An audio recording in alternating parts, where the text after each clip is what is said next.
Et puis la MINUSCA prolongée en RCA, une révision constitutionnelle annoncée en République démocratique du Congo et enfin le président russe Vladimir Poutine propose une plateforme d'investissement des BRICS.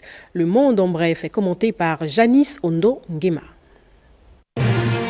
L'ONU pour un prolongement d'un an du mandat de la MINUSCA en République centrafricaine.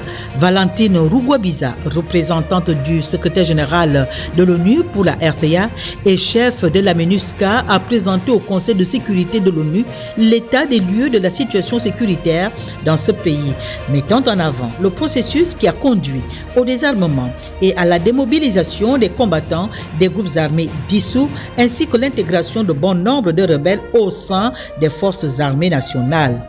L'envoyé spécial de l'ONU a plaidé par ailleurs en faveur d'une dotation de moyens supplémentaires pour soutenir les autorités dans l'organisation des prochaines élections.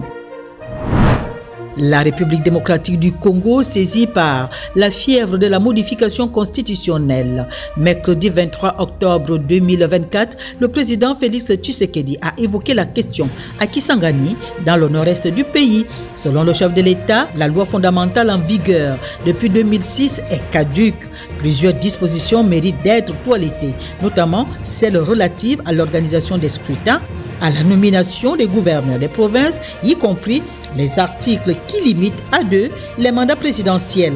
Tshisekedi annonce déjà la mise en place du processus de rédaction du projet de constitution en 2025. Le sommet de 3 jours des BRICS auquel ont participé 36 pays a mis en évidence l'échec des efforts déployés par les États-Unis pour isoler la Russie. À Kazan, le potentiel économique des membres des BRICS a été salué par Vladimir Poutine, qui propose une plateforme d'investissement et les appels à l'arrêt des combats ainsi que l'ouverture des négociations en Ukraine et au Proche-Orient se sont succédés à la tribune de Kazan. Des offres de médiation des pays partenaires ont été accueillies favorablement par le président russe, selon le porte-parole du Kremlin, Dmitry Peskov. Mais ces appels à la paix et aux négociations lancés par les leaders des BRICS ne répondent pas toutefois aux souhaits de l'Union européenne qui a demandé de mettre immédiatement un terme au conflit en Ukraine.